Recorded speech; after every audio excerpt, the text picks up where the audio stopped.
Hindi na raw po Davao Death Squad kung hindi Philippine Death Squad na. Yan daw ang tila binuo ni Pangulong Duterte. Ayon yan kay Senador Antonio Trillanes IV. Ang itinuturo ni Trillanes na nasa likod ng anyay extrajudicial killings ay si Superintendent Marvin Marcos at ilang niyang mga mista sa Philippine National Police Academy o PNPA na malapit daw sa anak ng Pangulo na si Vice Mayor ng Davao Paulo Duterte. Nakatutok si JP Soriano. Base raw sa mga source ni Senador Antonio Trillanes IV mula mismo sa PNP, ang suspendidong si Superintendent Marvin Marcos at ilang kaklasing pulis mula sa PNPA Kaagapay Class 1996 ang nasa likod ng extrajudicial killing sa bansa. Sabi pa ng senador, nabuo ang grupong ito matapos manalo sa eleksyon nung nakaraang taon si Pangulong Duterte. Sa pagkakaalam ko, PNPA Class 96. Yun ang informasyon na nabigay sa akin. Sila yung gumagawa ng mga dirty jobs, ano?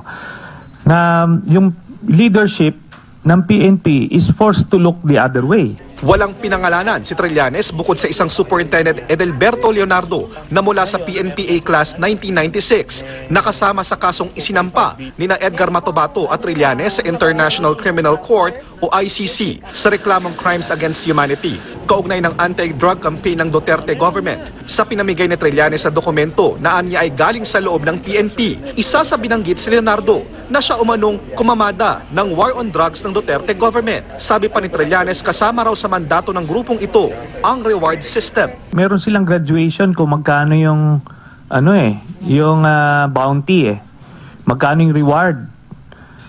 Kung mayor level, malaki-laki, milyones ang reward. Then kung barangay captain, so down the line, yan yung kanilang operation. Sa pagkakaalam ko, ito ay close kay Paulo Duterte. So, yan yung links, ano? So, ito, information ito.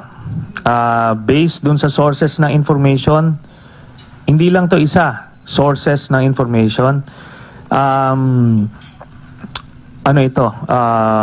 Validated. Kaya sa tingin daw ni Trillanes, hindi katakataka na si Pangulong Duterte mismo ang nag-utos na ibaba sa kasong homicide mula murder ang kasong kinaharap ni Superintendent Marcos at ng grupo niya kaugnay sa pagpatay kay dating Albuera Mayor Rolando Espinosa sa loob ng Baybay City Provincial Jail noong nakaraang Nobyembre.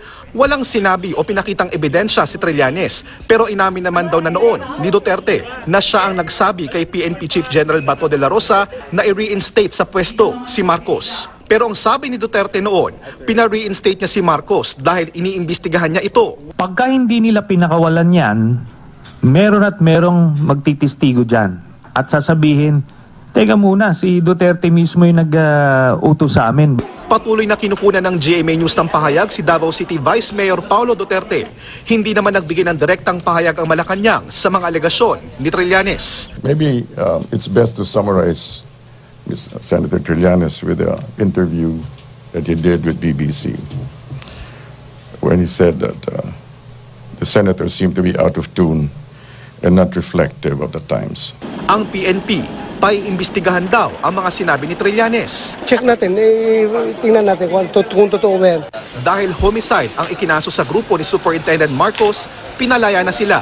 Kahapon, humarap sa kanilang arraignment sina Marcos at not guilty ang inihain nilang plea sa korte.